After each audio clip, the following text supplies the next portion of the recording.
The spacious, elegantly furnished living room of the Bennett home was filled with soft, muted light, reflected in the smooth surfaces of the furniture and playing with golden reflections on the glass of wine left on the coffee table. Tall windows, covered with light cream curtains, allowed rare street lights to penetrate inside, adding a touch of secluded peace to the atmosphere. Jazz improvisation sounded quietly through the speaker's smooth, slightly thoughtful notes of the piano shimmered softly, creating a feeling of peace. There was nothing special about this evening, and that is why it seemed so perfect, filled with small details that make up the coziness. Rick Bennett sat at a massive wooden table, his elbows resting on the smooth surface, and the fingers of one hand automatically touched the edge of a cup in which his coffee had long cooled. His MacBook Pro 16 inches glowed softly in the twilight, filling the screen with complex drawings and calculations, a projection of an elite residential complex on which he had been working for several weeks. The graceful lines of buildings, slender silhouettes of facades, precise angles, and neat signatures were reflected in his attentive eyes, slightly squinted with intense concentration. From the kitchen came the measured knock of a knife on a cutting board, accompanied by a light, barely audible hum. The voice of his wife, Michelle, was soft, warm, almost indistinguishable, but for some reason this melodic sound filled the space, making it even more comfortable. The air was filled with delicious aromas of crispy baked salmon, fresh basil, and a creamy lemon sauce. They mixed with the delicate scent of a candle burning on the table, adding a light scent of vanilla and sandalwood. "Rick, can't you even hear what I'm saying?" rang out her voice, filled with slight reproach, but not devoid of warmth. Rick blinked, as if returning from a distant world of numbers, graphs, and lines, and smiled slightly embarrassed. "What? Sorry, I was thinking." Michelle appeared in the doorway, illuminated by the soft light of the kitchen. She casually leaned against the doorframe. Her figure seemed especially graceful in a lighthouse dress that emphasized the smooth lines of her silhouette. Her hair was pulled back casually into a high ponytail, with a few strands falling out, giving her a natural, effortless appeal. A slight grin flashed in her eyes, but something else was hidden behind it, a shadow of expectation, a subtle shade of a thought that she was in no hurry to voice. "I have tennis practice tomorrow," she said with a touch of playful confidence. Rick frowned as he ran through his wife's schedule in his mind. "Again? You were studying yesterday." Michelle shrugged her shoulders casually, raising her chin slightly. This gesture was characteristic of her when she wanted to show confidence. "We need to keep ourselves in shape." Rick nodded, but deep down he couldn't shake the feeling that it wasn't just about tennis. He knew that for her, this had long ceased to be just a hobby. Training had become something more. Maybe he was just screwing himself up, but he continued to push these thoughts away. He loved her and wanted to believe her. "Do you think I should sign up too?" he said with slight sarcasm, hoping to see at least a shadow of a smile on her face. Michelle did smile, but her gaze became a little less open. For a moment, Rick thought he saw something flash in her eyes that he couldn't quite make out. She turned around, heading back to the kitchen, and without looking back, said over her shoulder, "If you want, I can negotiate with Tyler." Rick nodded and was about to dive back into his work when suddenly the laptop beeps with a new message. The dull sound of an alert disrupted the smooth flow of the evening. A notification appeared on the screen. Just one line of text, but it made Rick's insides quiver. His gaze lingered on the monitor longer than usual. Outside the window, the sound of a moving car was heard, and somewhere in the distance, a dog barked. There was silence in the room, laced with a subtle tension that Rick couldn't yet explain. Rick, without taking his eyes off the screen, felt his heart clench in his chest. He blinked, trying to comprehend the message, but the words did not disappear before his eyes. "Watch this. Your world will never be the same." Below the text was a link to YouTube. The title of the video seemed provocative and meaningful. "He trained me on and off the court." Rick swallowed, his hand instinctively reaching for the mouse. Click. The screen loaded and a hidden camera video appeared in front of his eyes. The image is blurry, the image is shaky, but still clear enough to understand what exactly is happening. The location was familiar, the locker room of the tennis club. He narrowed his eyes, his heart beating faster. A woman appeared in the frame. His woman, Michelle. She laughed, touching the shoulder of the man standing next to her. Tyler, the coach whose name he heard too often in their house. The video continued. At some point, Michelle sharply pulled Tyler towards her. Their lips met in a passionate kiss. Rick's fingers trembled in shock. The voice of his wife, which he knew so well, sounded in the silence of his office, but with such an intonation that he had never heard before. He has no idea. God, I love it when we take risks. Tyler laughed, his hand sliding down Michelle's back. You've already learned a lot, but this is just the beginning. Rick felt everything inside him turn over. He blinked several times, hoping that it was just a dream, an evil prank, some kind of mistake. But no. He rewinded the video, looking at the details again and again. No part of the recording left any doubt. This was reality. There was a pounding in my temples, like hammer blows. His chest felt as if he had just taken a powerful blow to the solar plexus. The world he had so carefully built shattered into fragments, leaving behind emptiness and cold. The palms became sticky, but not from fear, from anger, which flared up more and more with every second. The gaze darted around the screen, trying to grab hold of at least something that would refute reality. But the truth pierced him like a knife, without a chance of salvation. Rick took a deep breath and pushed himself away from the table. He stood up and walked around the room, feeling his body trembling. He couldn't stay still. Everything inside him was seething. Emotions changed one after another. Rage, pain, disgust. It seemed that his entire marriage, his entire life that he treasured so much, collapsed in 1 second. His gaze fell on the glass of whiskey left on the nightstand. He grabbed it and downed the contents in one gulp, but the alcohol did not help. The burning taste only intensified the pain inside. My head was throbbing, my thoughts were confused. He sat down in front of the screen again. He opened his phone and scrolled through messages from Michelle. Banal, ordinary words that now seemed like lies. He remembered how just recently she was coming out of the shower, her hair was wet, her smile was light and confident. He then kissed her temple, and she just laughed, gently touching his hand. How many times has she already lied to him?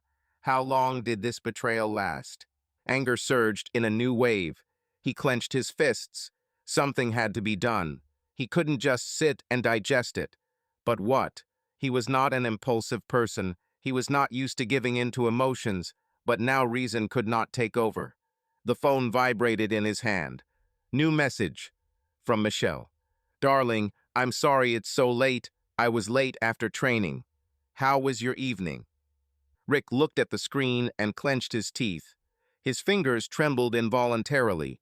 He took a deep breath and then exhaled slowly. He slowly poured himself a second shot of whiskey, looking at the photograph of his wife that hung on the wall. Her eyes looked straight at him, as if in mockery. How long has she been lying? Memories came flooding back, one after another. 25 years ago. They were young, in love, inseparable. Their first trip to the islands was a paradise where the sun melted in the azure water, and the warm wind smelled of salt and spices. They lived in a bungalow on the beach, waking up to the cries of seagulls and the rustling of waves. Rick remembered how Michelle laughed, her ringing, iridescent laugh mingling with the sound of the surf as she carefreely ran barefoot along the hot sand. Her light dress fluttered in the wind, the hem clung to her bare legs, and her skin, covered with a golden tan, glowed in the rays of the setting sun. She turned to him over her shoulder, her eyes sparkling with joy, and at that moment it seemed that the whole world was focused only on her smile, on her movements, on every light breath. He remembered how her hair smelled of coconut and sun, how its soft strands tickled his face when she leaned towards him to steal a kiss. Then, among serene days filled with sun, sea, and love, they thought that happiness was an eternity stretching between moments woven from kisses and quiet confessions. At night, her body pressed against his, hot, smooth, pliable. Their breathing merged into a single rhythm, and their hearts beat in time with each other. Her fingers slid over his skin slowly, barely touching, awakening every cell of his body, making him desire her more than air, than light, than life itself. The tropical breeze brought with it the tart smell of salt, jasmine, and something subtly sweet, mixing with the heat of their heated bodies. When she whispered his name, her voice sounded like a spell, penetrating into his very heart, leaving an imprint there that, as he thought then, would never disappear. On those nights, while the moonlight slid over her bare shoulders, and he felt her lips glide over his skin, Rick believed that it would always be this way. He could not imagine that someday these lips would belong to another, that the hands that squeezed him with such passion would seek warmth in someone else's arms, that her whisper, once dedicated only to him, will begin to sound in someone else's ear. But the most painful thing is that she made it so easy. 24 years ago, Rick remembered the day he saw his son for the first time. Daniel was born late at night, when a thunderstorm was raging outside the window, and the room was in semi-darkness, broken only by the soft light of the lamps. When the doctor handed him a tiny boy wrapped in a warm blanket, Rick's heart sank with excitement. Daniel was so small, but the strength was already felt in him, his tiny fists clenched tightly, and his lungs, which had just experienced their first breath, announced themselves with a loud cry. From then on, Rick followed his every move. He remembered how Daniel had first reached out to him, how hesitantly he had taken his first steps, stumbling, but stubbornly getting up again. He taught him to ride a bicycle, holding him by the seat, while the boy, lips pursed from tension, struggled to maintain his balance. I remembered how proud I was when he confidently rushed forward, laughing with delight. Over the years, Daniel's character became stronger and stronger. He was an independent, determined boy who always wanted to do things his own way. He argued, defended his point of view, but at the same time, the same light that Rick saw in his reflection always burned in his eyes. They discussed the future, dreams, goals, and each time Rick felt proud of his son. 22 years ago, 2 years after Daniel was born, a new miracle appeared in their lives. Chloe, a small, fragile angel who captured Rick's heart from the very first moment. He remembered the first time he held her in his arms. She was tiny, warm, and smelled of something subtly sweet and familiar. Her tiny fingers, so soft and weightless, squeezed around his thumb, and at that moment he realized that this girl would become his weakness. Michelle looked at them with a smile, but Chloe was always closer to him than to her mother. Since childhood, she looked for his gaze, reached out to him, fell asleep, buried in his shoulder. He remembered how he read her fairy tales before bed, how she loved it when he carried her in his arms, swinging her in the air, causing ringing children's laughter. How she grabbed his face with her small hands and pressed herself to his cheek, whispering, "Dad." These moments were priceless. Rick closed his eyes and imagined Michelle as she was in their first years together. She gave up her gallery for the sake of her family. At the time, it seemed like a noble choice. He remembered how he admired her energy, her passion for art, how she could talk for hours about the artists who inspired her. Later, other hobbies appeared in her life: charity, endless meetings with friends. She learned to be an ideal housewife, an ideal wife, an ideal mother. Rick recalled how often he caught this strange, subtle shade in her eyes, either fatigue or boredom. He didn't attach any importance to it then. She was beautiful, fit, impeccably groomed from her manicure to her carefully selected dress. She knew how to charm people, be the center of attention, smile so much that men forgot about their wives. And him, he always thought he knew her better than anyone. Now he understood he was wrong. A year ago, a warm evening filled with laughter, wine, and lightness. They sat at a large table on the terrace of their friend's house, where the soft light of the lanterns enveloped everyone in a cozy golden glow. The aroma of roasted meat, spices, and expensive red wine hung in the air. The conversation flowed smoothly, like a quiet, leisurely river in which voices, jokes, and memories intertwined. Rick remembered how he felt then, relaxed, content. His hand involuntarily found Michelle's hand under the table, his fingers lightly squeezing her palm. She smiled at him, her eyes sparkled in the twilight, and he believed that this smile belonged only to him. But now he knew how deeply he had been mistaken. You seem to spend more time with your racket than with your husband. What is this, your new love? Catherine said this with her signature grin, lightly, as if by chance, lazily swinging the glass in her hand. A sparkle flashed in her gaze, impudent, probing, too attentive. But then Rick didn't attach any importance to it. Everyone laughed, toasts were raised, and friendly remarks were heard in the air again. Michelle raised an eyebrow slightly, looked at Catherine with a slight smirk, then took a sip of her wine. Her movements were graceful, precise, as if she was playing her role on stage in front of an attentive audience. "I can't live without him now," she answered, leaning forward, her voice sounding a little lower than usual, softly, with a hint of playful challenge. Rick remembered how at that moment he just smiled. Then he thought that she was simply interested in tennis, a new hobby that absorbed her completely. He was never jealous of her sports. On the contrary, he liked to see her enthusiastic and happy. But now every word she uttered then sounded different. She wasn't just talking about tennis. She played with him. She teased him, tested the limits of his trust, tested how blind he was. How long has she been playing this deceitful game? How many times did her lips, uttering words of love, hide mockery? How many times did her eyes, which seemed sincere, reflect a completely different man? Rick felt his fingers curl into a fist. If he had then seen in her smile even a shadow of the betrayal that was now tearing him apart.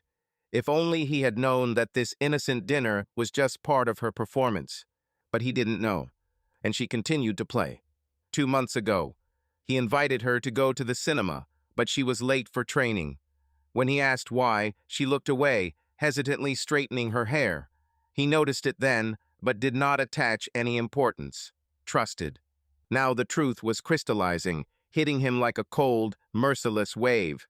He didn't notice the obvious, didn't want to see it. Rick ran his hand over his face. Anger gave way to icy determination. He wasn't someone who would just settle.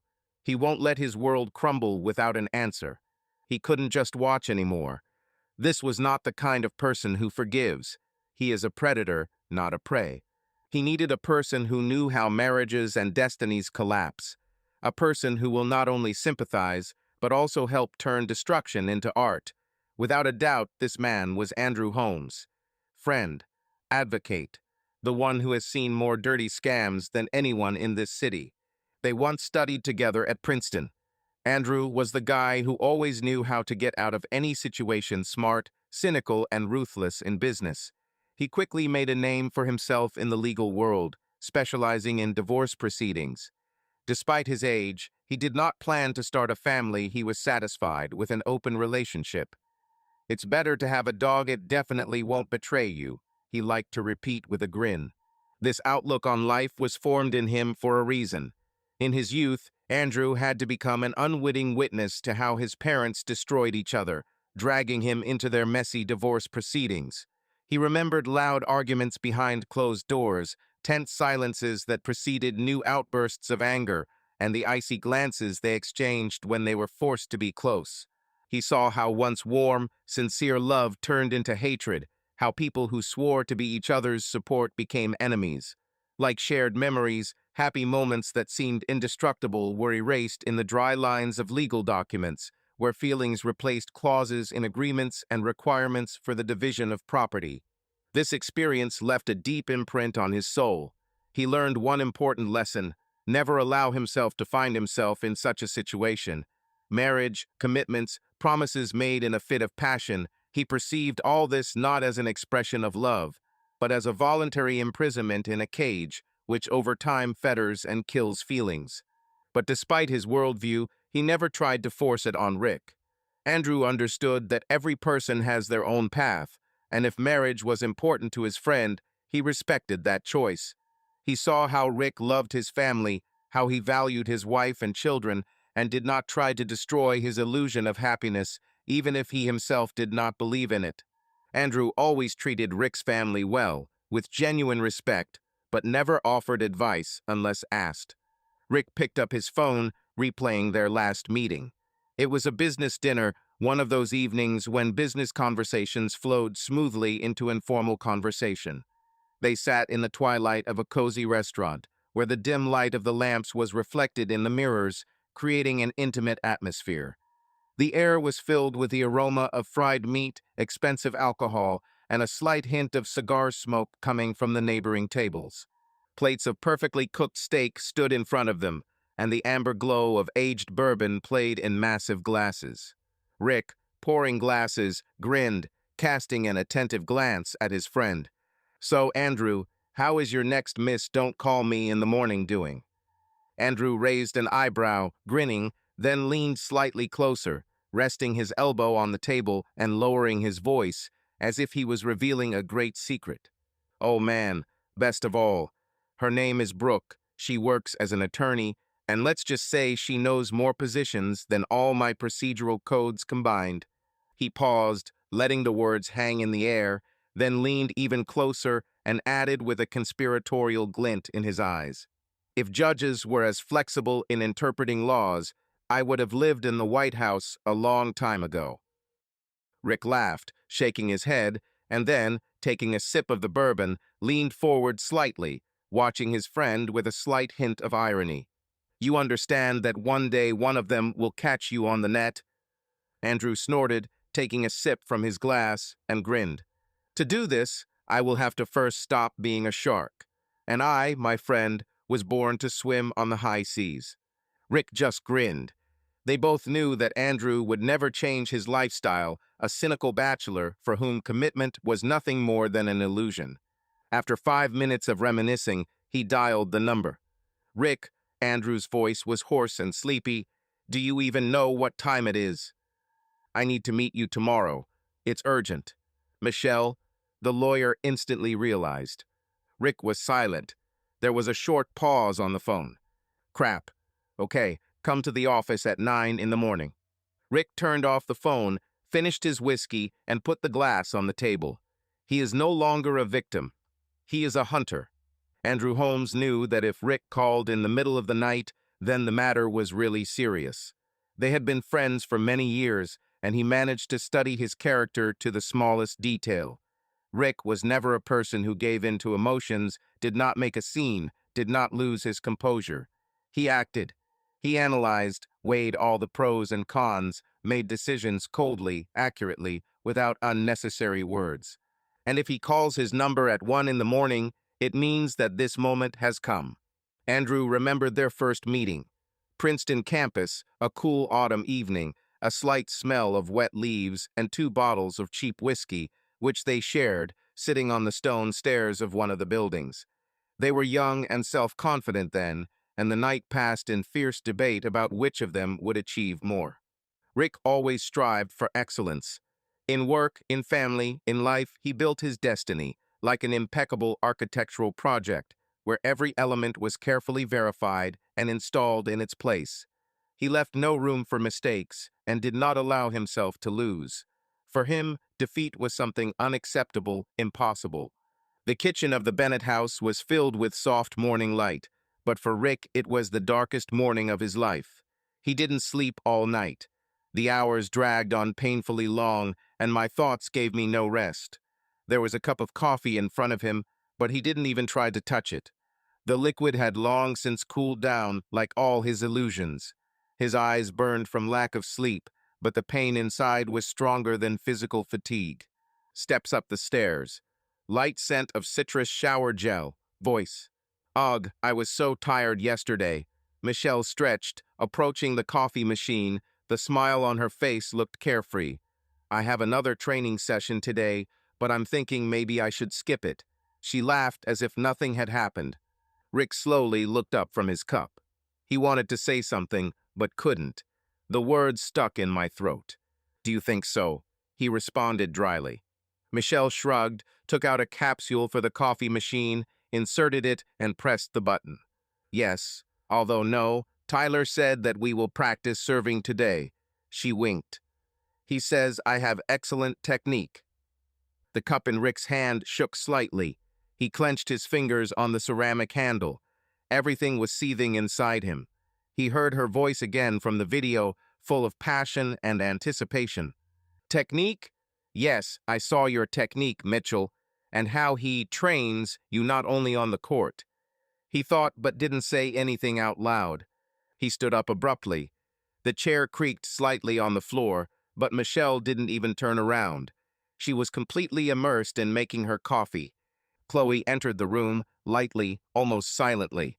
She wore black athletic leggings that showed off her shapely legs and a loose sweatshirt with slightly stretched cuffs that kept her cozy.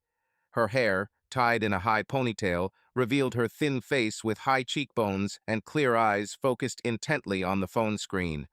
As she walked, with the usual movement of her finger, she unlocked the device and immediately delved into the digital world, as if into a parallel reality that existed only for her. Chloe sat down opposite her father at a massive oak table, on the surface of which barely noticeable scratches were visible traces of many years of family breakfasts, conversations, and arguments. She didn't even look up, didn't notice the heavy silence hanging in the air like an invisible fog. "Good morning," she muttered absently, mechanically scrolling through her social media feed. Rick looked at her, and everything inside was shrinking. Images from the past rose before his eyes. Here she was, just a baby, running around the house in pajamas with unicorns, laughing loudly, jumping over the carpet, and then suddenly jumping onto his lap, snuggling, talking about her childhood dreams with the same passion with which she might now be discussing the latest news in a chat. But now it was not the same girl sitting in front of him. An adult, confident young woman, a student studying marketing, is constantly aware of all events, trends, and news.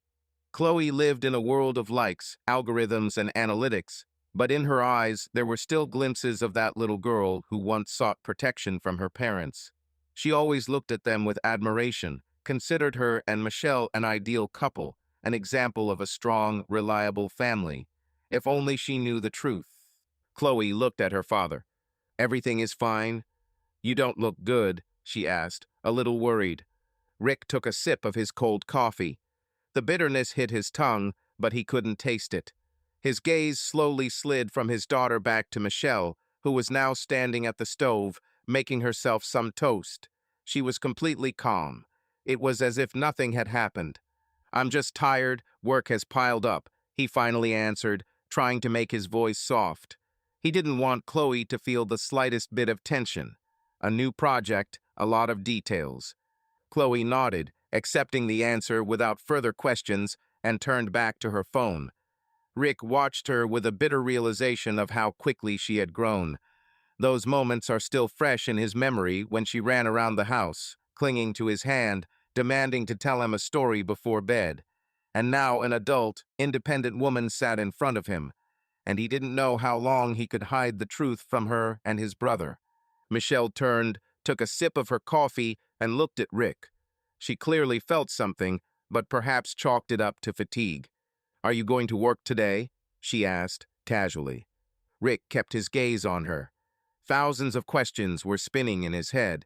He might say something now, to bring down on her all the anger that was burning him from the inside. But no, not yet. "Yes, I'll go. But before that, I'll stop by Andrew," he answered, trying to keep his voice even. "We need to discuss one issue and then go to the office." Michelle nodded and turned away, and Chloe turned her attention back to her phone. Rick walked up the stairs to his office.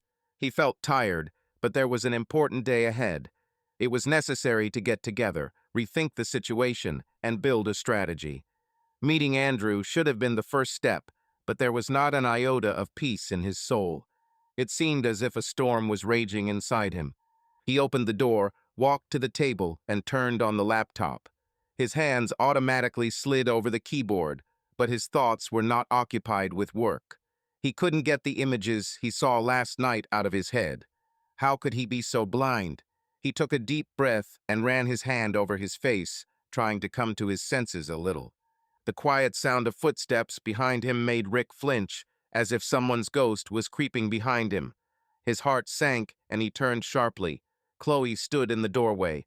She clutched the phone in her hands as if it were an anchor that could keep her in reality. The daughter's face seemed pale, and tears shone in her eyes, reflecting anxiety, fear, and something else, determination. Dad. Her voice trembled like a thin thread about to break. I sent you the video. Rick froze.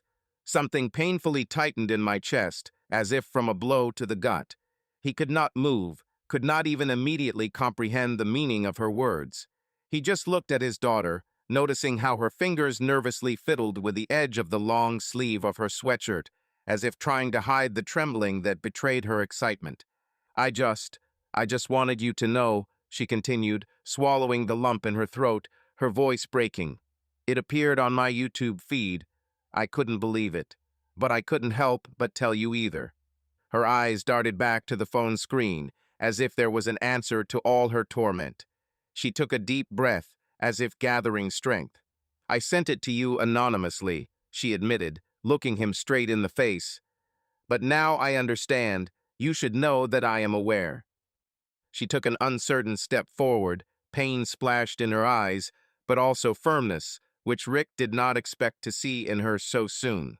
Dad, I'm close, and I want to support you. What does Mom do? Her voice trembled, but she continued, pursing her lips. You don't deserve it. Nobody deserves this. The last words sounded especially clearly, with some kind of inner strength that pierced Rick to the very heart.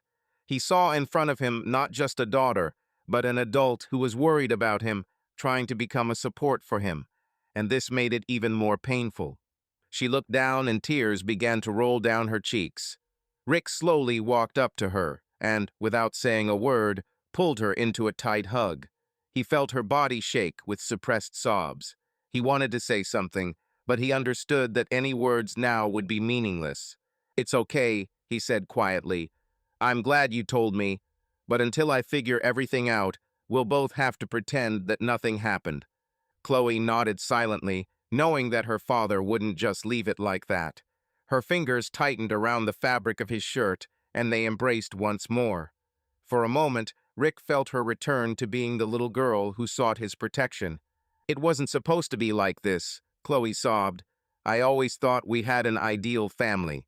Rick closed his eyes. He knew that this blow was no less painful for her than for him. I thought so too, Chloe. But I promise we will get through this. She pulled back a little, wiped her tears, and nodded. Rick sighed, letting go of his daughter, and looked at his watch again. There was little time left. He had to go to Andrew. He took one last look at Chloe. I need to go, he said, taking the keys from the table. But we'll talk more. Fine? Okay, Chloe answered quietly, wiping away her tears. Rick looked at her again, remembering this moment. Then he turned around, collected his documents, and headed for the exit. Chloe remained in the office, motionless, as if the space around her had suddenly lost its contours. She slowly sank into her father's massive leather chair, which was a little too big for her, but surprisingly comfortable, with soft armrests that smelled of wood and old books. Her fingers trembled as she ran her hand along the dark wood of the desk, as if trying to find at least some support in its cold surface. Thoughts rushed between past and present, memories of childhood confused with the stunning reality of this day. The phone in her hands suddenly vibrated, breaking her out of her thoughts. She blinked and looked at the screen. Notice from Aunt Catherine. How is my baby? I have a window in my schedule. I'll be with you soon. Please prepare a guest room for me. Chloe sighed heavily and closed her eyes for a second. Catherine, her aunt, her mother's younger sister, was not just a relative, she always remained close, the one who knew and understood them better than many. When Mom and Dad were busy with work, Catherine was the one who spent the most time with her and Daniel. Evenings with hot chocolate and long conversations, trips to the park, her sincere, infectious laughter, it all seemed so warm and familiar. Divorced, without children, but infinitely loving with her brother, Catherine became something between a caring nanny and a slightly reckless older friend. But at the same time, she always had a sharp, sarcastic nature. She never hid her attitude towards their father. Her caustic remarks could be offensive, but somehow they did not cross the line. Her words were apt, witty, sometimes caustic, but spoken with such skill that even Rick himself more often simply shrugged it off than was seriously offended. Unlike her mother, she always told the truth to her face, no matter what it was. As a child, her aunt often saved her from trouble. She taught her how to change grades in an electronic diary, covered up her little pranks, and always made it clear that she was on her side. Chloe remembered how, at the age of 10, Catherine arranged a spy day for her, providing her with a listening device that was actually an old broken voice recorder, and taught her how to fake her mother's handwriting for notes to school. Or how, at the age of 15, she helped make a fake permit for an overnight stay with a friend, when in fact Chloe was going to a concert. Now Catherine will appear in the house at the most difficult moment, and Chloe didn't know if that was good or bad. Water gurgled softly in the kitchen, flowing in thin streams into the sink, filling the silence with a measured, almost soothing sound. The air was filled with the aroma of freshly brewed coffee, a subtle hint of vanilla from her morning lotion, and the light, clean smell of glasses that she had just washed. Michelle carefully placed the dishes in their places, moving slowly, with the refined smoothness of habitual movements. She enjoyed this moment of morning peace. But thoughts, like disobedient shadows, did not want to obey. They were slipping away from her intended plans, going back to places she shouldn't have gone, where the heart began to beat faster. There, where a long extinguished fire flared up inside again. To him, Tyler. The name alone caused a whirlwind of emotions in her. She shouldn't have thought about him. Not now. Not here, in the comfort of your kitchen, in a house where everything exuded family stability. But her thoughts still returned to the look that burned through her, to the voice that sounded so low and soft, to the feeling that she had almost forgotten, but which was now pulsating in her chest again, reminding her of itself. Young, energetic, with a slight grin that could drive you crazy. He moved with the confidence of a man who knew what women liked. Yesterday's training flashed before my eyes in all its details. His hand on her waist, his voice slightly muffled, but so confident. "Do you need some extra training, Mrs. Bennett?" Her back then became covered in goosebumps. He lingered in the locker room longer than usual, his gaze intent, penetrating under the skin, and she answered him with a smile. It was stupid, risky, but so damn exciting. She missed this feeling. Rick. Loyal, dedicated, reliable. The support of their family, the person she could always rely on, who never gave a reason to doubt his love and devotion. Their marriage was strong, based on mutual respect, trust, years of shared joys and trials. He took care of her, the children, and the house. He was a good husband.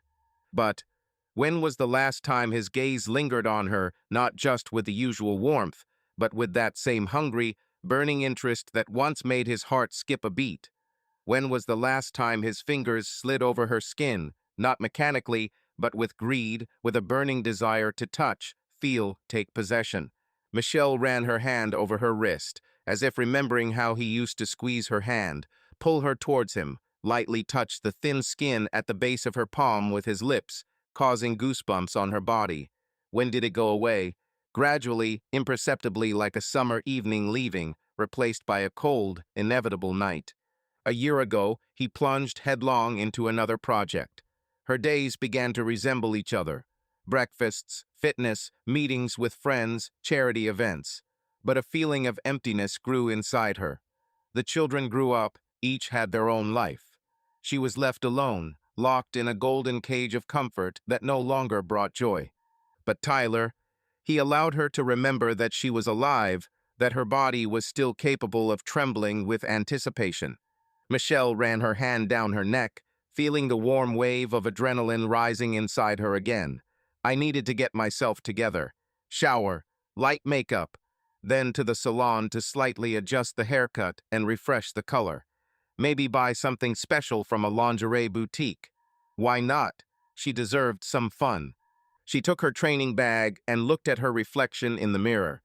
For a second, it seemed to her that something new, dangerous flashed in her eyes. She smiled and headed to the shower. She had a busy day ahead of her. And Tyler. Rick drove the car through the morning Los Angeles, gripping the steering wheel a little tighter than usual. The traffic was heavy, but he didn't even notice it. His thoughts were elsewhere.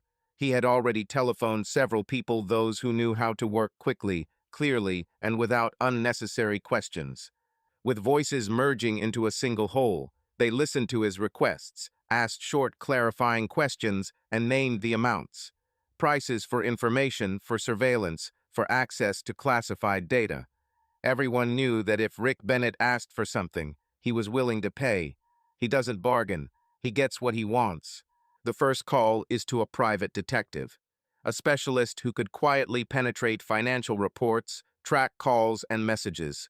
The second is to an old acquaintance in the banking sector. It was necessary to find out what other accounts Michelle had, where the money was going, and who else was involved in her spending. The third is to a cyber specialist who could gain access to her hidden correspondence. He collected the net, tightened it slowly but surely. Conversations went smoothly, deals were concluded at lightning speed, and before he realized that time had flown by, his car had already stopped at the tall glass skyscraper, the headquarters of his company. Rick turned off the engine and paused for a second, looking at the reflection of the building in the windshield. He remembered how it all began. 20 years ago, he had nothing, only knowledge, ambition, and endless nights working on drawings in a tiny rented apartment. Gradually, the projects became larger, the office expanded, and the employees multiplied. Now he had a powerful architectural firm working with elite clients, innovative projects, contracts worth tens of millions. He created it all himself. No one had the right to break it. The working day passed quickly, leaving behind a feeling of a burned-out charge of energy, fatigue mixed with satisfaction, and a slight tension in the temples. Several meetings with top managers where everyone tried to prove their indispensability. Discussion of the smallest details of the project, which contained the very essence of the future masterpiece. Negotiations with developers, tough, exhausting, but inevitable. Everyone wanted to bite off a bigger piece, but Rick did not allow anyone to dictate his terms. He knew what he wanted and knew how to get it. This project was more than just another construction project. The complex of elite skyscrapers on the coast of Santa Monica was to become his main creation, the crown of many years of experience, the quintessence of his talent, a symbol that would leave a mark on this world. He saw them in his imagination down to the smallest detail, majestic towers of glass and steel reflecting the sun's rays as if they themselves were glowing from within. Airy terraces with panoramic views of the endless ocean, where the morning breeze will touch the faces of happy residents, and sunsets will paint the horizon in shades of gold and crimson. But it wasn't just about beauty. These buildings were supposed to be the embodiment of the future. Advanced technologies, intelligent control systems, maximum energy efficiency. In a world where nature and urbanism constantly collide, he wanted to create something that would harmoniously fit into the landscape, not destroying it, but complementing it. And of course, safety skyscrapers had to withstand the elements, withstand earthquakes, and give people a feeling of security. Every decision he made reflected his philosophy. He built more than just buildings, he created the future, designed a space that would outlive himself. And perhaps this was his way of leaving a mark on eternity. But thoughts still returned to something else. To what he saw last night. To what now seemed to poison his every step. He listened to the engineer's reports, nodded, made adjustments, but still saw frames from the video before his eyes. By 6 in the evening, he stretched tiredly in his chair, glanced over the latest letters in the mail, and glanced at the phone screen. New message. Michelle, I'm going home. Will you be there soon? Rick stared at the screen for a long time. It seemed like it was an ordinary wife's question, caring every day. But now he saw it differently.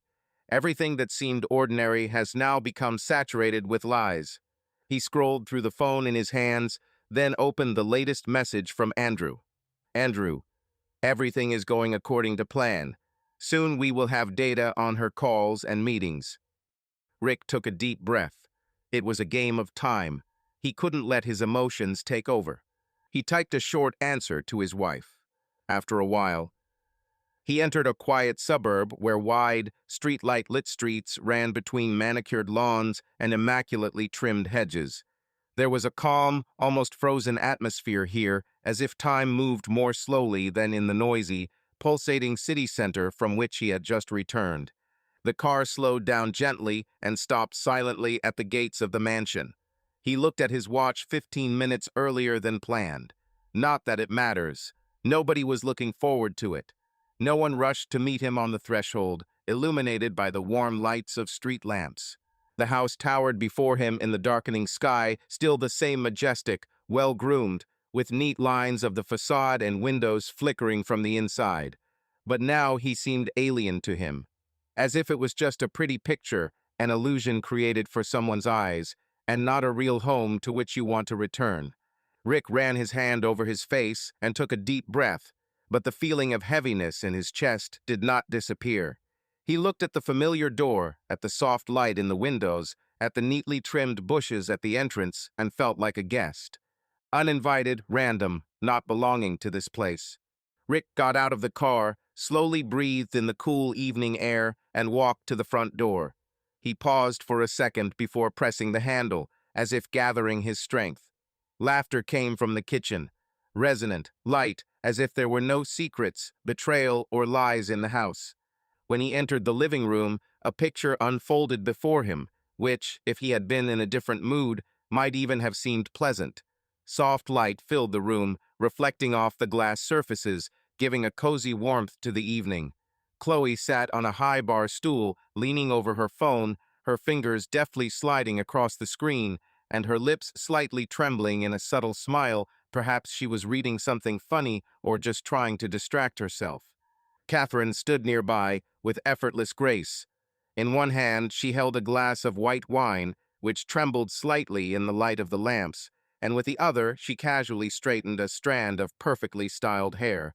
Her eyes sparkled with mischief, and a familiar sly smile played at the corners of her lips. She was laughing at something, clearly enjoying the moment, casting short, amused glances at her niece. As soon as Catherine noticed him, her face instantly lit up with feigned surprise, and her voice sounded playful, with that same slight note of sarcasm that Rick had known for many years. "About," she exclaimed, raising her eyebrows slightly. "And here is our workaholic in person." She took a casual sip of wine, narrowing her eyes as if assessing his appearance. "You look like you haven't slept for several nights," she continued, lazily running her finger along the rim of her glass. "Wait, or is this a new fashion for bags under the eyes? How old do you say you are?" Her lips curled into a mocking smile, and her voice carried that familiar mixture of teasing irony and hidden curiosity. Rick wearily ran his hand over his face, feeling the fatigue settling on his shoulders like a heavy weight. He chuckled weakly, trying to at least for a moment play along with this light, almost homely performance that Catherine put on at every opportunity. "I look no worse than a woman who spends her evenings in the company of a dozen black cats and is convinced that they are the only creatures worthy of her company," he muttered, tilting his head to the side and looking at her with feigned thoughtfulness. Chloe, without looking up from her phone, burst into laughter. Her shoulders twitched slightly, and the corners of her lips twitched in a treacherous smile. Catherine, of course, did not miss the chance to play for the audience. She raised her eyebrows and pretended to be deeply offended, dramatically pressing her palm to her heart, as if his words had inflicted a mortal wound on her. "First of all, not with 10, but with 2, she retorted, rolling her eyes as if she could barely tolerate this conversation. The glass of wine in her hand tilted slightly, but she quickly straightened it out gracefully, taking a sip as if her reputation depended on the flawless completion of this scene. "And secondly, I don't quarrel with my neighbors, I educate them." She pursed her lips, thinking for a moment, then lazily leaned against the counter, looking at Rick with a cheeky half-smile. "If someone parks in my spot," she continued, drawing out meaningfully, "I consider it my sacred duty to paint their windshield with cute reminders of etiquette." Her voice sounded innocent, but her eyes sparkled with slyness. "And what kind?" Rick said lazily, folding his arms over his chest. "Well, for example, you are a wonderful person, but you park like an ass." Or my personal favorite, she took another sip of wine and smiled dreamily. "Next time, leave the car in your living room, since you like taking up other people's space so much." Chloe could no longer hold back her laughter, ringing, sincere, the one that cannot be faked. Her shoulders shook with merriment, and her fingers frantically squeezed the phone with which she covered her face, trying to somehow control herself. She knew that her laughter was giving her away, but it was impossible to stop.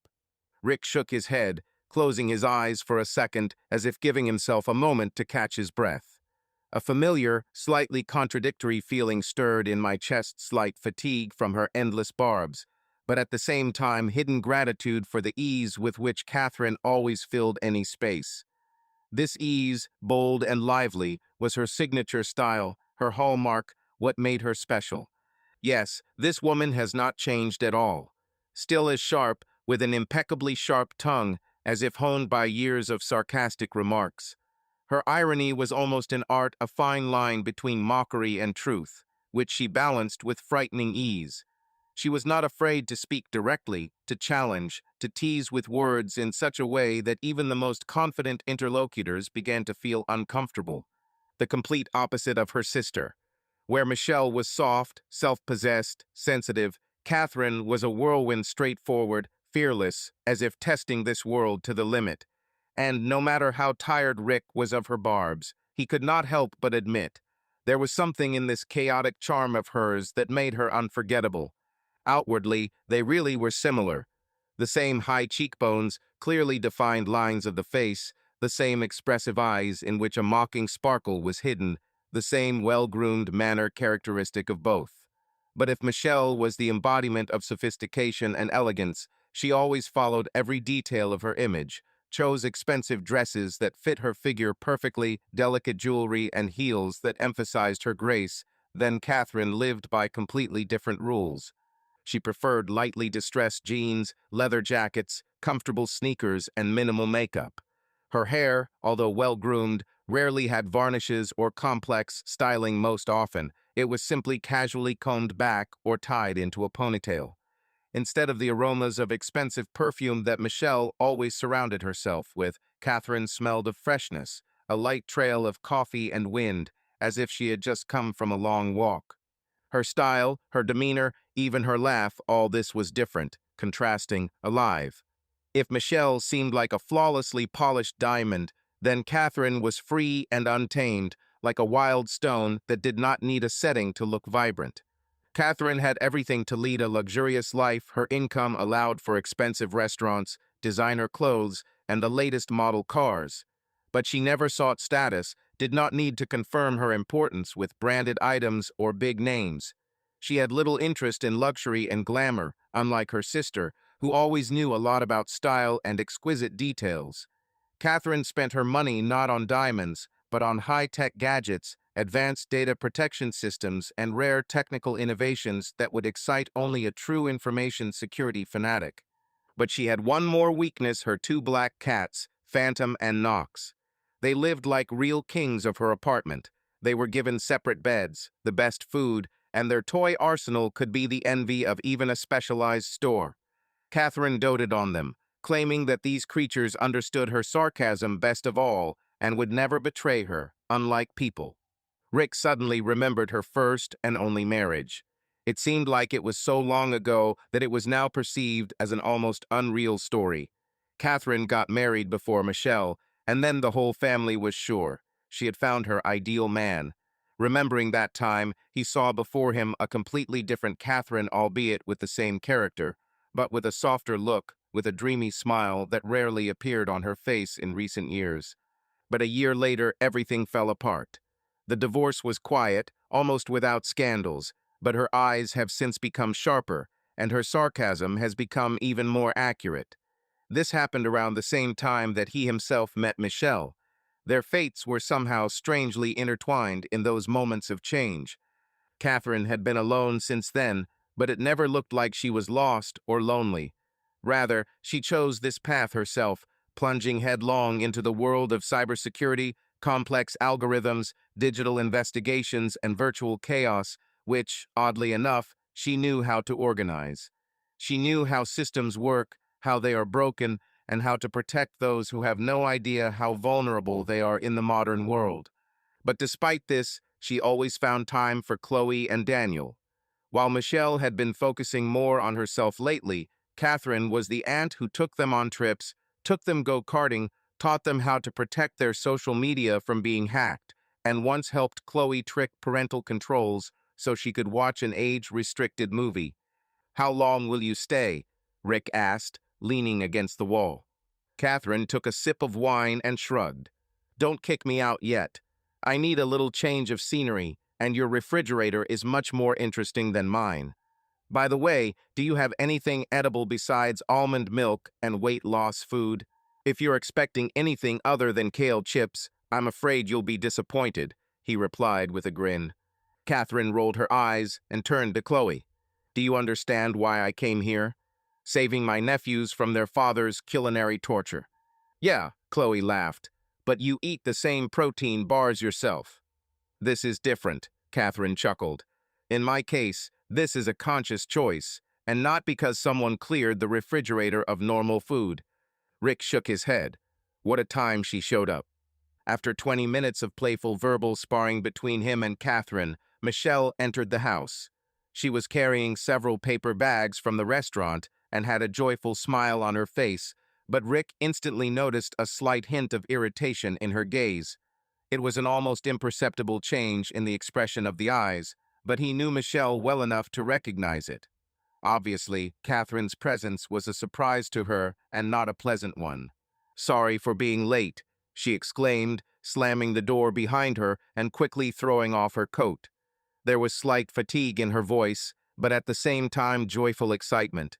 She hurriedly crossed the threshold, deftly balancing the bag of food in one hand, and walked confidently into the kitchen, the warm aroma of spices and freshly prepared dishes filling the air. "The restaurant delayed the delivery of the order. We had to wait," she continued, throwing a quick glance over her shoulder as if apologizing once again. "But now we will have dinner from our favorite place." Her voice sounded even, but Rick could sense the carefully hidden tension in it.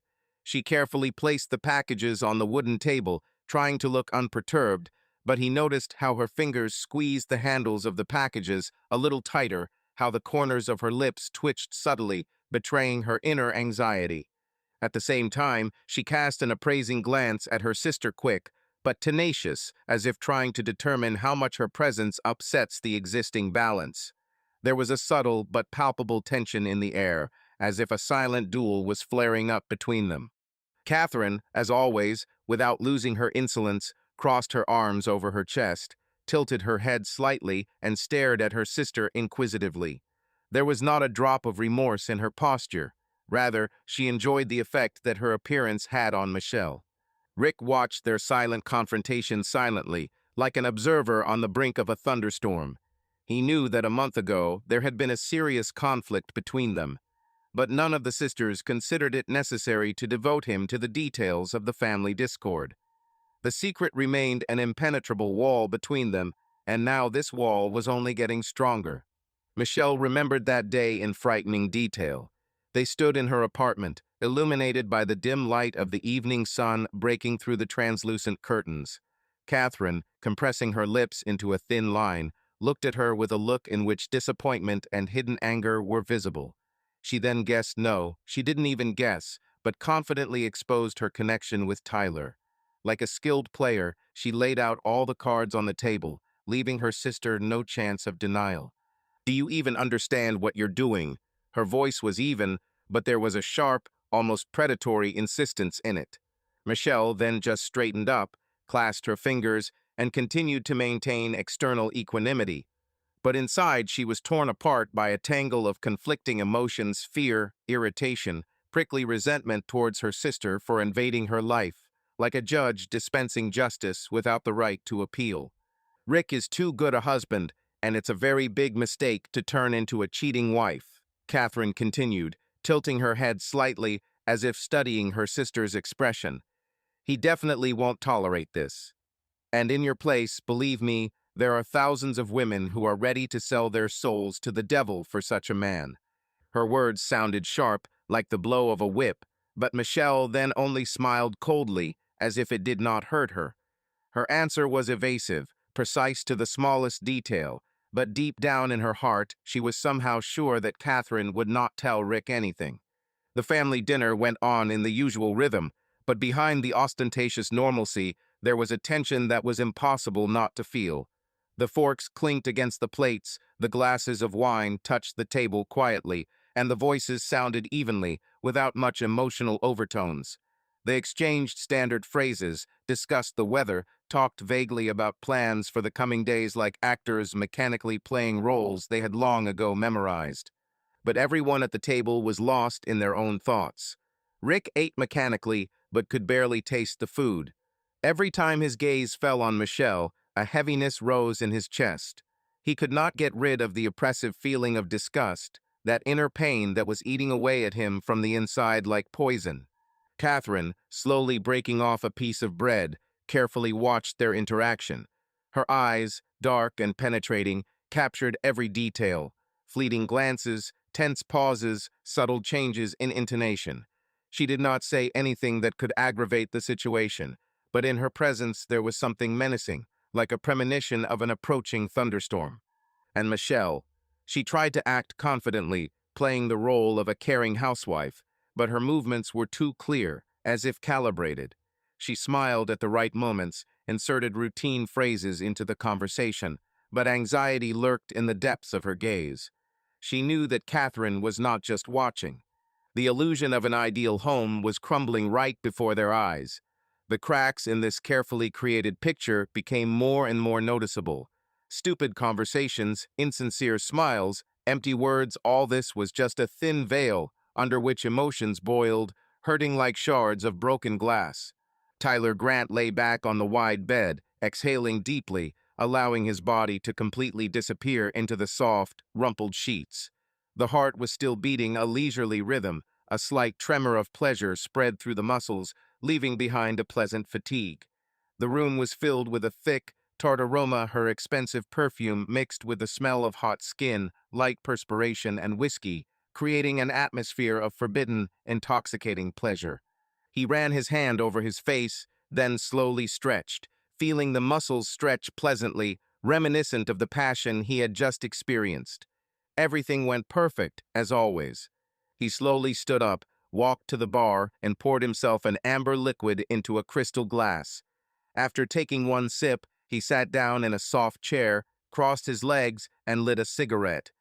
Through the panoramic window, he could see Los Angeles at night, a city that he had once considered his arena, but now saw in it only as a place where the rich spent money and people like him took it. Once upon a time, everything was different. His life was like a whirlwind big sport, prestigious tournaments, contracts with top brands, the glare of spotlights, and applause from the crowd. He lived fast, to the limit, as if every day was a race in which he could not slow down. Luxurious hotels, private jet flights, parties where toasts were made in his honor, and the sweet feeling of victory that overshadowed everything else. But one day this world collapsed, falling on him with the crunch of a broken fate. He was 30 when he was disqualified for using illegal drugs. The damning headline appeared on the front pages of sports publications and then spread around the world, turning his name into a synonym for shame. He didn't see it as a problem. Everyone used something to stay on top. It was an unspoken rule among professionals. To win, you need to go beyond human capabilities. Only he was unlucky. Fate, merciless and indifferent, crossed out his career with one official statement. Everything he had built over the years collapsed in an instant. But Tyler wasn't one to give up. Having lost one battle, he was not going to leave the battlefield. He knew the taste of luxury too well. He was used to expensive suits, elite alcohol, and five-star hotels. Living on minimum wage? No, it wasn't for him. He found a new way to exist beautifully. The scheme he came up with, although it was not entirely legal, worked without failures and brought in a stable income. He acted carefully, skillfully maneuvering in a gray area where laws were blurred and moral boundaries were easily shifted when money was at stake. But the main thing is that he quickly realized that his appearance, charisma, and sports background could bring profit no worse than tennis tournaments. There were rich clients, bored wives of influential men, for whom life turned into a series of receptions, breakfasts in expensive restaurants, and indifferent glances from their husbands. These women were looking for emotion, drive, the illusion of passion, and Tyler knew how to give them what they wanted. At first, it was just tennis lessons, light flirting bordering on innocence. But he soon realized that women were willing to pay for more than just sports. Expensive gifts, trips to exotic countries, luxury watches, cash in envelopes, all this became his new reality. He became something like a luxurious toy, a beautiful entertainment, a man for whose attention they were ready to fight. And that suited him. After all, in this world where everything is bought and sold, he remained afloat, receiving his price for every smile, every meeting, every whispered promise. Michelle was one of them, but at the same time different. She didn't just want sex, she enjoyed living on the edge, balancing between adrenaline and fear of exposure. In her gaze, one could read the desire to prove to herself that she was still the same woman for whom men would lose their heads. He saw how her hands trembled not from passion, but from a sense of danger. It turned her on. He chuckled, flicking the ashes into the ashtray. She's not the first, and she won't be the last. But one thing really irritated him, her husband. Rick Bennett. Too perfect. Rich, successful, respected. A man who was envied. Tyler hated those. He saw them as a reminder that he could once be in their place. Now he could only take from them what they considered theirs. And this brought him special pleasure. Michelle said that their marriage was strong, that he was like family to her. But why then did she come to him? Tyler knew that people like her never leave their husbands. They just need to dilute the routine, add flavor to their boring life. But if everything was clear with her, then with Rick Bennett, everything was different. He had a burning desire to mock him, to crush him, but Tyler could not do it. Bennett was too great a figure, too unattainable a player. Therefore, all that remained was to take pleasure in humiliating him verbally in those moments when his wife squirmed under him, greedily catching every word. He saw how these phrases kindled in her not the purebred wife, but the most classic woman of easy virtue. It flattered him, it turned him on. This was his petty but sweet revenge. His phone vibrated. Message from Michelle. You were incredible. I already miss you. The problem is that Catherine came to visit. The level of caution is maximum. She knows about us. We'll try not to provoke. Tyler grinned and took another sip of his whiskey. Everything was going exactly the way he wanted. The phone beeped again, notification from the bank plus $2,000, sender Michelle Bennett. He remembered that he needed to check the state of his finances. So far his machinations were going according to plan. He thought that he needed to set aside time for this and consult with his financial manager. The weekend with Catherine unexpectedly softened the atmosphere in the house. Her caustic humor, relaxedness, and endless energy seemed to diffuse the tension hanging in the air. But now she was gone, and the silence again began to fill the mansion with an unbearable heaviness. The air became thicker, the walls seemed to press, reminding Riku of the inevitability of the coming day. After she left, Rick decided to take Chloe for a walk. He felt that they needed to talk somewhere else, away from this atmosphere of lies and tension. They went to the park, the same one where he took her as a child. Then he bought her ice cream, laughed at her childhood stories, and answered endless questions. Now everything was different. Now he knew that this conversation would change a lot. Rick bought 2 cones and gave one to his daughter. They walked slowly along the green alleys, lost in their thoughts. It seemed as if the whole world had narrowed down to this path, to the light crunch of sand underfoot and melting ice cream in your hands. Does anyone else know? He finally asked, without looking at Chloe. No, just you, she answered quietly, licking the ice cream. But Dad, the video is on YouTube.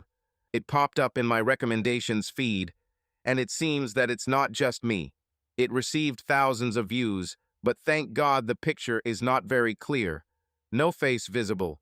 I only recognized my mother by the ring you gave her for her anniversary.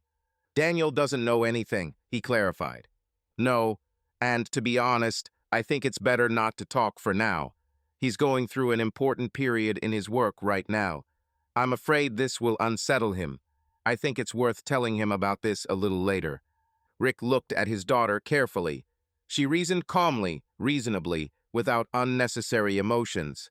He could hardly suppress his pride in her, even at such a moment. She is grown up.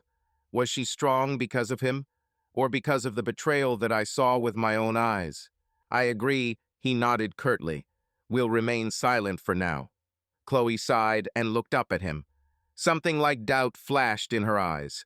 You're not just going to leave it, are you? Rick chuckled. A steely glint flashed in his eyes.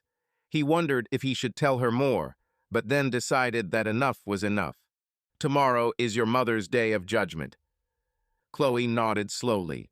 She knew that her father had already decided everything. Now all that was left was to wait. She didn't feel sorry for her mother because she made her choice herself.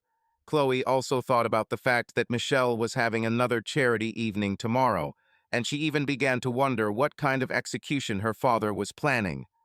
The evening light fell softly on their faces, but instead of warmth it brought with it a feeling of cold foreboding. Tomorrow their lives will change forever. The evening was filled with brilliance and luxury. One of the most prestigious sports charities in Los Angeles was hosting a gala to raise funds to support young athletes who do not have the financial means to develop professionally. It was an annual event that brought together the most influential people in the city: businessmen, actors, musicians, and, of course, representatives of the sports world. This year, the special guest of the evening was the band Imagine Dragons, who were scheduled to perform a live set towards the end of the event. The hall at the luxurious Beverly Wilshire Hotel was aglow with camera flashes. Huge chandeliers shimmered with soft light reflected in glasses of champagne. Waiters scurried between guests, serving expensive snacks. The aroma of elite perfume was in the air, mixed with subtle notes of aged alcohol. Michelle sparkled in her outfit. She chose a deep emerald-colored dress that perfectly emphasized her toned figure. Her hair was styled in elegant waves, and her jewels, chosen with impeccable taste, gave her even more charm. She was in her element. She smiled, easily communicated with guests, caught the admiring glances of men and the envious glances of women. Her confidence was impeccable, but behind that mask there was something else. Something that only one person in this room felt. Rick stood nearby, watching his wife with icy calm. He knew that this evening would be her last when she felt like the master of her life. Andrew, standing nearby, silently sipped his whiskey, occasionally exchanging a few words with influential guests. He understood perfectly well what was happening, but, as always, maintained external equanimity. Chloe, dressed in an elegant black dress, stayed close to her father, watching her mother with a slight grin. Unlike her, Chloe saw right through this performance. Tyler was among the guests. He looked a little nervous, but there was a hint of smugness in his gaze. He enjoyed this world, felt like part of the elite, although he knew very well that he was here only because Michelle invited him. In the center of the hall, there was a huge screen on which moments from the live broadcast of the evening were projected. The camera moved between the guests, showing close-ups of influential people, their casual conversations, easy smiles, toasts, and laughter. Everything looked perfect until Rick received a text message. Attention to the screen. Everything is ready, Chief. He looked up.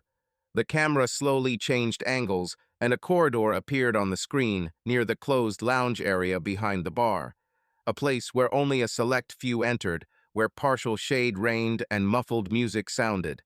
Michelle and Tyler stood among the marble columns, partially hidden behind tall living plants.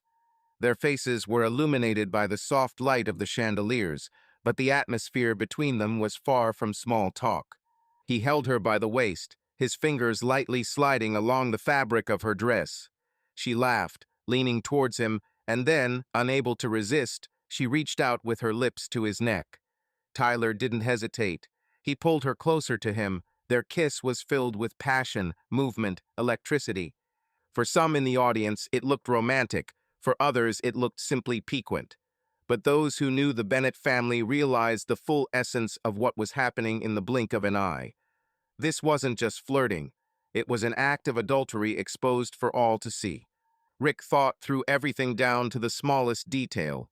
He knew that this moment would come. He was 100% sure that the lovers would try to steal time for themselves at least for a couple of minutes, and he was preparing for this as the most important project in his life. He even paid for a special musical number from musicians that was supposed to be the perfect backdrop for her humiliation.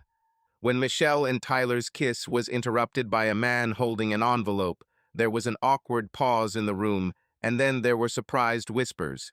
The guests, dressed in expensive suits and evening dresses, turned around, not understanding what was happening. The stranger clearly did not belong to this secular society. His clothes were too simple, as if he had just stepped off the street. His movements were sharp, tense, and his facial expression was harsh, even contemptuous. He didn't hesitate.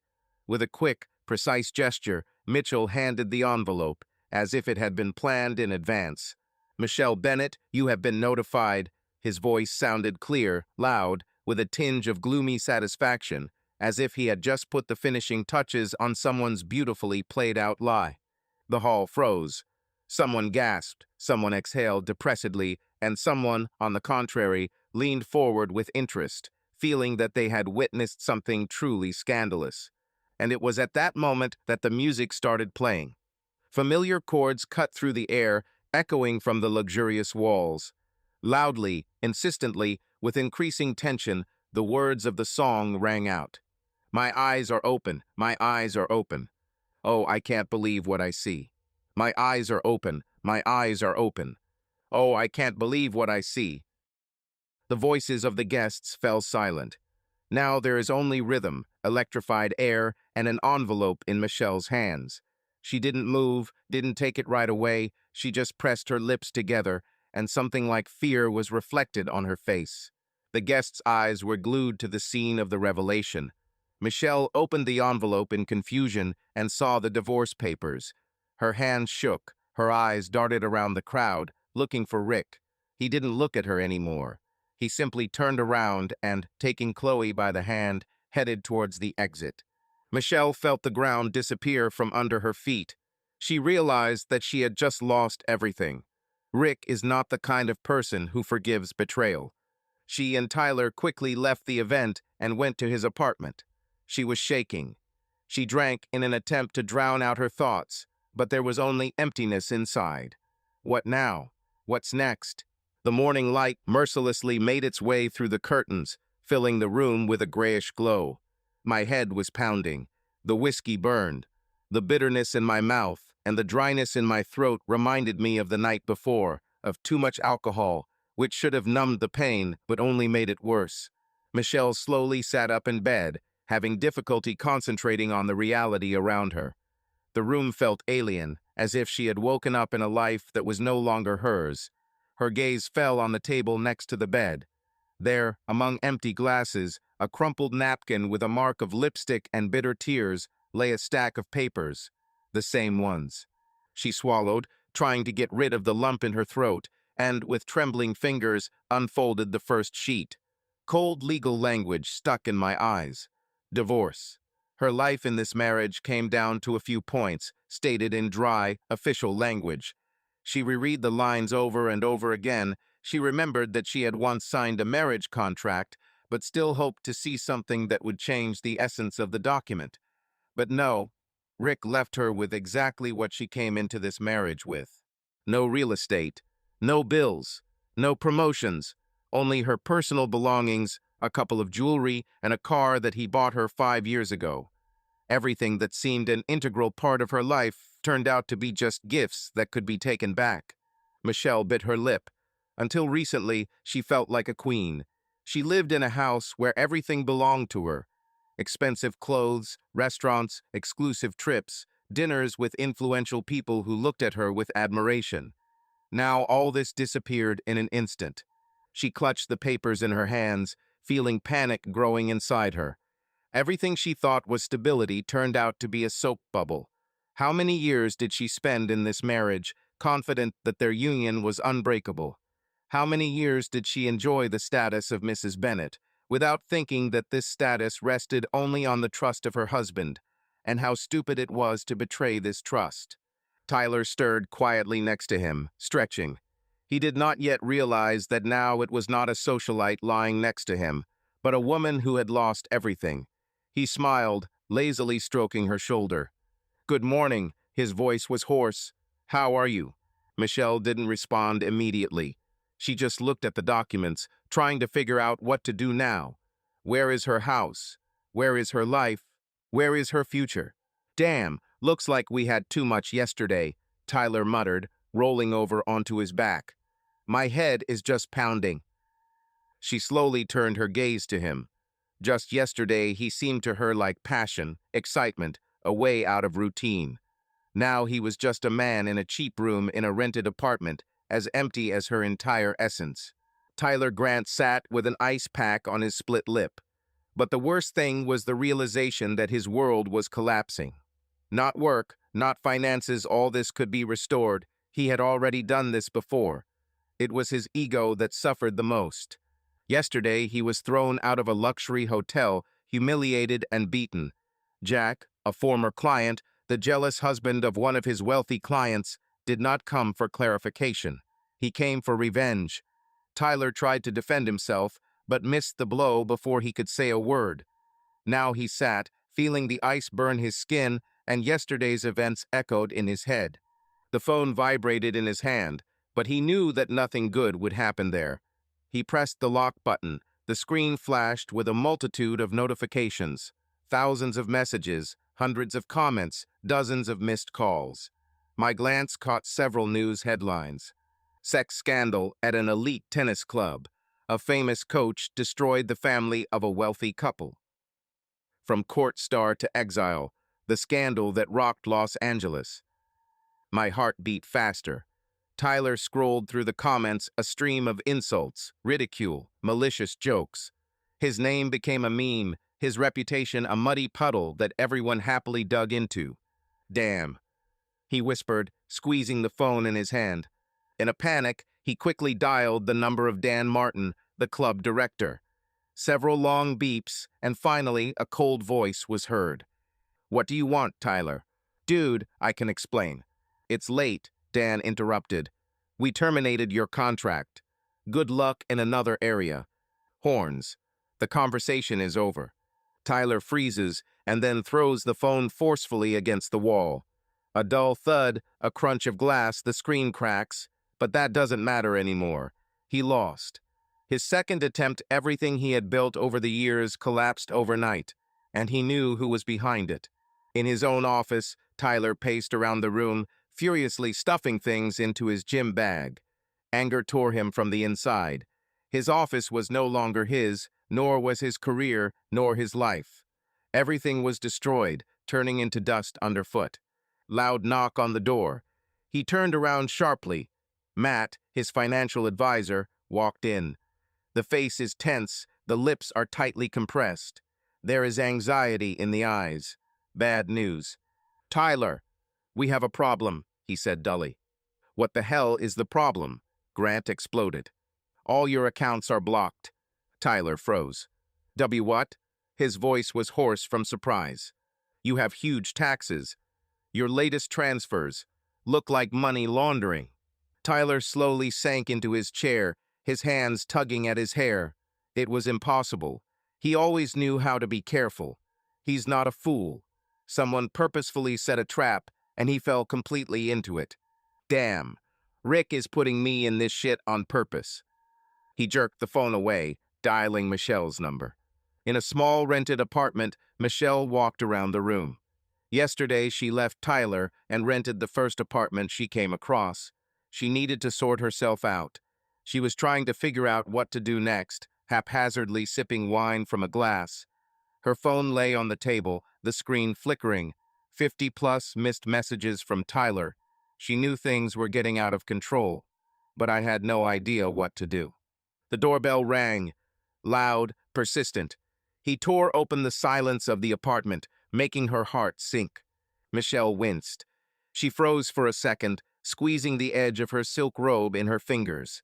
Who is it at this hour? An uneasy feeling slowly grew in my chest. She approached carefully, feeling how every step echoed dully in the silence. Her hand trembled on the handle, and she slowly opened the door. Tyler stood in the doorway. His appearance shocked her.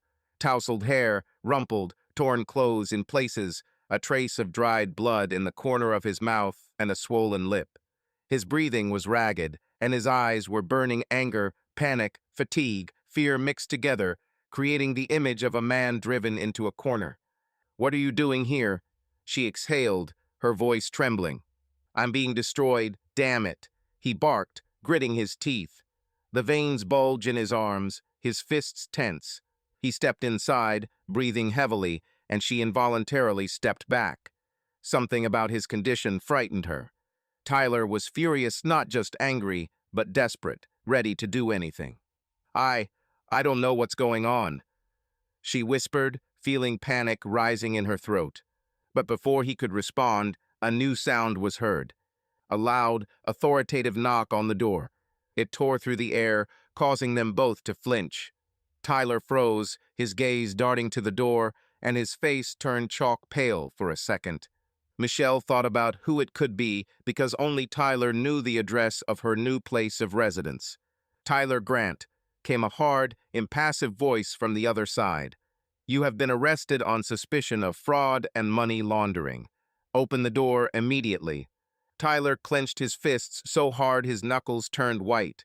His chest rose and fell sharply. All. He lost. This was the point of no return. Michelle stood in a stupor, unable to utter a word.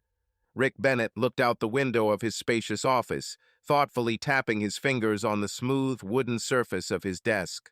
Behind the panoramic windows lies the city at night, bright lights of advertising signs, flickering windows of high-rise buildings, endless streams of cars. But he didn't see it. His thoughts were focused on only one thing. Everything was going according to plan. Every step, every little detail, he thought through everything down to the smallest detail. The destruction of Michelle and Tyler was not an outburst of emotion. It was not mindless revenge caused by the pain of betrayal. No, this was the principle. Betrayal had a price, and he made sure that the price was as high as possible. He did it calmly, methodically, like a chess player calculating games dozens of moves ahead. He didn't just destroy their relationship, he deprived them of their future. Tyler was defeated. His life was now nothing but ruins, and Michelle. She found herself backed into a corner, deprived of support, reputation, and even hope of redemption. And most importantly, she didn't even try to contact the children. Not a single attempt. Not a call, not a message, not even a weak request to see each other. Michelle knew it was useless.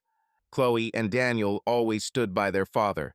They loved him, respected him, saw in him the strength and stability that their mother, immersed in her own desires, had so easily betrayed. And now there was no exception. They turned away from her just as she had once turned away from their family. Rick chuckled. He slowly raised his glass of whiskey, watching the amber liquid roll in the light of the table lamp.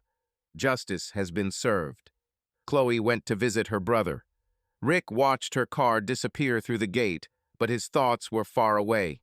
He knew this conversation with Daniel was inevitable. The son had the right to know the truth, the whole truth. Therefore, when he dialed his number, something sank inside. The phone rang, one ring, two. Then Daniel answered.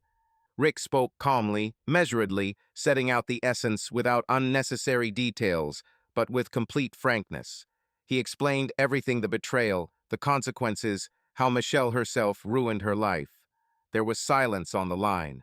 No indignation, no surprise, not even a long thought. Daniel listened in silence, as if passing every word through himself, digesting what was said. And then, after a short pause, he calmly and confidently said, "Father, you did what you had to do. I'm proud of you." Rick gripped the phone tighter, his fingers turning white with tension. Those words meant more to him than he would admit. Later that day, Andrew's office. Rick opened the heavy door and entered a spacious office filled with the subtle aroma of expensive alcohol and cigars. Andrew was already waiting for him, lounging in his leather chair, a glass of whiskey in his hand. A small smirk crossed his lips when he saw Rick. "She signed," the lawyer said without further preamble, looking up at him with a calm, almost satisfied look. Rick silently walked to the chair opposite and slowly sank into it. He wasn't surprised, but still wanted to hear the details. Without resistance. His voice was even, but deep down there was a tense note. Andrew chuckled as he took a small sip. Fortunately for her, she was smart enough not to challenge your marriage contract. She had no chance. The only thing she could do was stall for time and try to get consultations with a family psychologist, he drawled, twirling the glass in his fingers, watching the amber liquid roll over the glass. She probably realized that she had no chance. Now she is officially a nobody. The last words were spoken with cold finality. They hung in the air like a seal on a sentence. Rick didn't answer right away. It's over. She lost. But was this satisfaction? Or did the strange emptiness that crept inside again mean something else? He reached over to the bottle on the table, poured himself a glass of whiskey, and raised his glass. Then let's finish the job, he said calmly. The glasses clinked quietly. It was truly over, and there was no turning back anymore. Rick nodded, but a new question lit up in his eyes. He thoughtfully ran his hand over his chin, as if weighing his thoughts, then spoke slowly, clearly, as if he was saying it more for himself than for his interlocutor. There is one point that I still cannot understand. Andrew looked at him carefully over his glass of whiskey. Who sent me an anonymous message about Tyler's dirty tricks? Rick paused. His voice became quieter, but firmer. Who is this assistant? The lawyer narrowed his eyes slightly, as if contemplating the answer, and then reached for the laptop, deftly opening the folder with correspondence. I looked through all the mail, but the source is encrypted, he said, quickly running his eyes over the lines of data. The laptop screen illuminated his face with a cold light, giving him an almost predatory expression. However, Rick frowned. A familiar feeling of uneasiness welled up in my chest. Something didn't add up. He leaned closer, watching Andrew scroll through his list of messages until his eye caught one of the old letters. Everything inside suddenly became tense. Something about him seemed wrong. He slowly looked down, watching the flashing text until his eyes came across a tiny symbol in the corner of the screen. He froze. The symbol was barely visible, but he recognized it. A simple mark at first glance, but it gave him an unpleasant feeling, as if something long forgotten had burst to the surface of his consciousness. This symbol. His voice became quiet, almost a whisper. He felt a chill run down his spine. Something familiar. Andrew looked over at him, clearly sensing the change in mood. Have you seen him somewhere before? I don't know, he clearly reminds me of something. I just can't understand what. The next morning, Rick woke up to the sound of a new notification. He reached for his phone and opened the anonymous message. You were great, Rick. The way you handled it was top-notch. His gaze slowly moved to the corner of the screen. There's that symbol again. Black cat. Catherine. Rick stood in front of the door, taking a deep breath of the cold late evening air. The frosty air burned his lungs, but he didn't even notice it, focused on what was about to happen. His heart beat unevenly, tension grew in his chest, but he did not allow himself to retreat. The light outside the window said that she was at home, and her car, parked in its usual place, only confirmed this. She's here, and this conversation must take place. He couldn't wait any longer. I didn't want to. In one motion, he pressed the bell, not even allowing himself to change his mind. The door opened almost instantly, as if she was standing on the other side, waiting for his arrival. Or is it just a coincidence? Catherine stood in the doorway, dressed in a soft, dark-colored knitted sweater and simple jeans. Her image seemed so homely, cozy, as if she had just enjoyed the peace in her refuge. Her hair is a little disheveled, as if she ran her fingers through the strands, distracted by thoughts. Surprise flashed in his eyes, but not shock. She always knew how to control herself, even in moments of surprise. This gift made her special, the ability to instantly adapt to any situation. Rick, her voice was calm, but he detected a slight wariness in her intonation. Catherine had always had amazing insight, and now she was clearly studying him, trying to understand what he had come with. Her dark eyes carefully scanned him, as if assessing not only his appearance, but also his internal state. Are you okay? He didn't answer immediately. A whole storm of emotions raged inside him, but he held on. He just looked at her, his gaze lingering on her lips too soft, too calm for the situation in which they found themselves. Then he slowly raised his eyes back to hers. Dark, insightful, the same as always. "Can I come in?" Catherine didn't think twice. She simply nodded, taking a smooth step back and clearing the passage. No words, no questions. Her silence seemed more expressive than any remarks. Rick stepped inside and was immediately enveloped by the familiar smell of her home. Light, warm, with notes of coffee and vanilla. He remembered this scent. He was always elusive to her, unlike others. Inside, everything remained the same as he remembered. A laconic interior, the absence of unnecessary details, minimalism, thought out to the smallest detail. White walls, dark furniture, neatly stacked books on a shelf. But even among this severity, there were things that revealed her true essence. For example, a small figurine of a black cat that stood next to the books. This tiny symbol now haunted him. For some reason, right now he saw in it something more than just a souvenir. Something personal, something meaningful. Rick sat down on the sofa, resting his elbows on his knees, and looked at her intently. "You're playing a game, Cat." Catherine froze for a second, almost imperceptibly, but he still caught it. She could deceive anyone, but not him. However, after a moment, she smiled lightly, crossing her arms over her chest, as if she had absolutely nothing to hide. "What game?" Her voice sounded with a hint of curiosity, but without a hint of excitement. He didn't respond with words. He simply took the phone out of his pocket, unlocked the screen, and handed it to her. The display glowed in the twilight, reflecting undeniable evidence. "Don't pretend you don't know." Catherine picked up the phone and took a quick glance at the screen. Her eyes widened for a split second, but that was enough to understand. She understood everything. This did not escape him. And yet, the barely noticeable shock was immediately replaced by icy indifference. She shrugged and casually threw the phone on the table, taking a sip of wine from the glass that stood nearby. Her movements were calm, polished, as if she had rehearsed this moment in advance. "What, do you think it's me?" Her voice remained even, almost lazy. Rick was silent. He wasn't about to state the obvious. She already knew that he had no doubts. Catherine smiled at the corners of her lips, leaning on the armrest of her chair. "Let's say it's me." She tilted her head slightly to the side, as if studying his reaction. "What's next?" He grinned. Her manner of communication, her restraint. She just admitted, although she could continue to deny. It was her style to take the game to the next level, instead of making excuses. "Then I have one question." Rick leaned forward, his voice becoming quieter, but firmer. "For what?" Catherine put the glass on the table and froze for a moment. Something distant and personal flashed in her eyes. It was like a memory that she didn't want to let out, but that could no longer remain hidden. Then, almost in a whisper, she answered, "Because you deserve it." Rick didn't take his eyes off her face.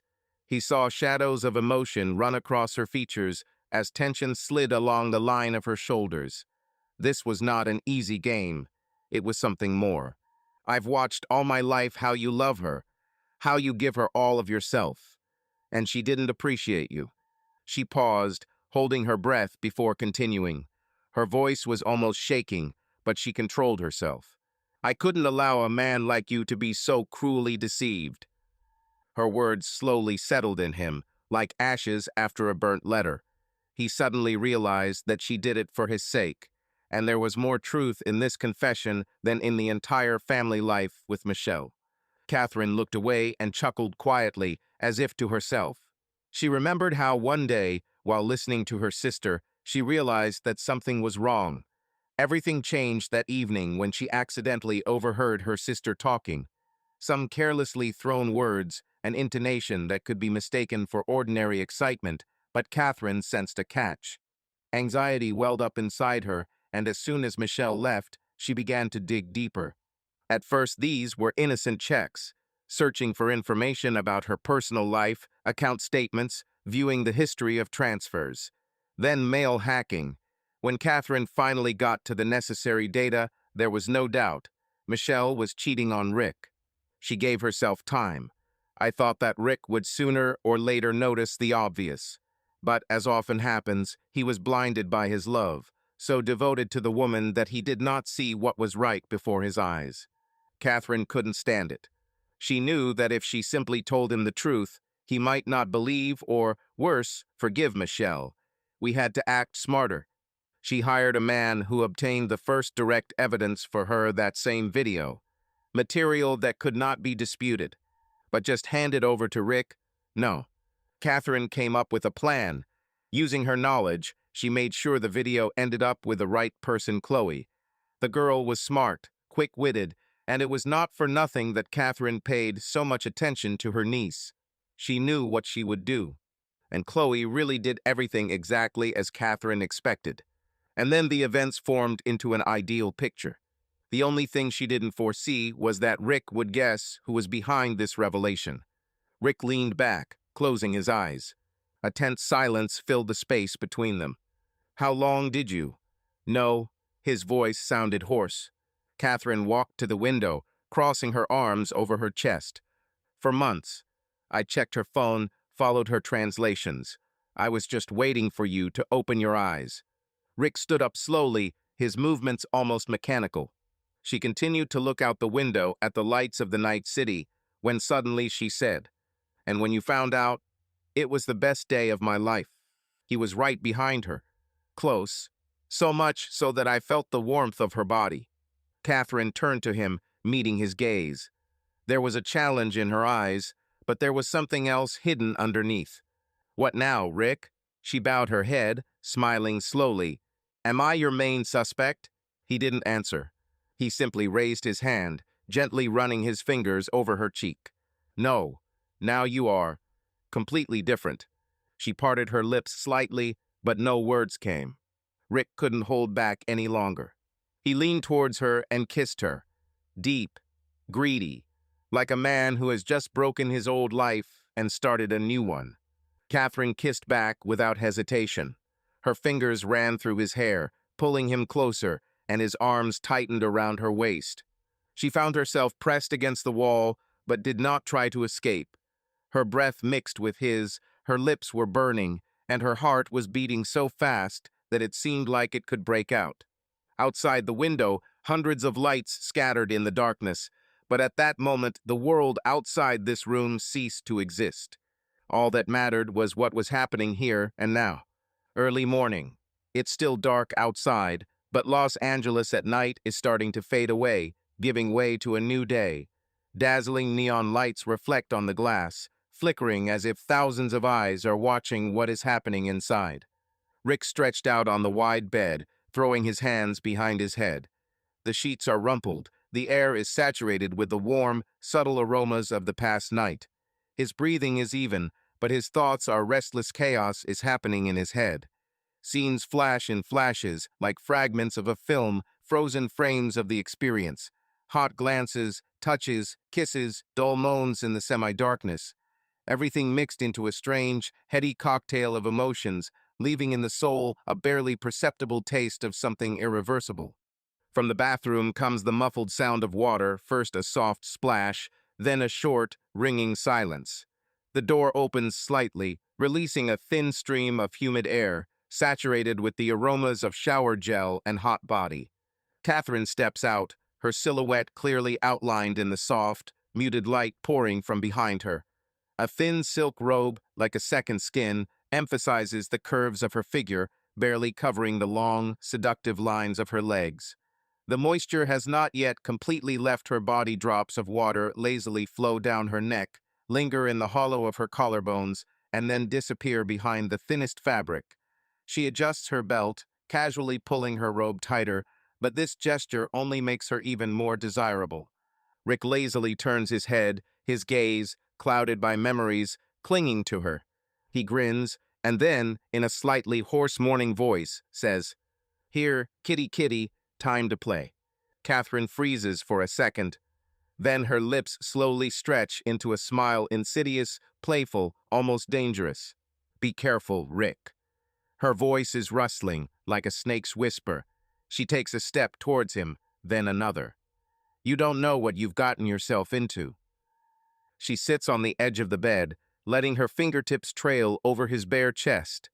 A light touch, barely noticeable, but capable of exploding the nerve endings. He catches her wrist and pulls her closer. Their gazes meet challenge versus challenge.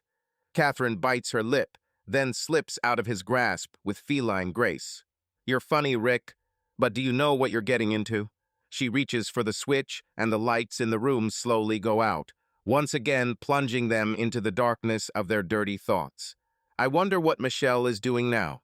Subscribe to our channel so that your love doesn't cheat on you, and go ahead and listen to the next story, because this story is nothing compared to the next one. If you're under 18, don't even think click to the next one.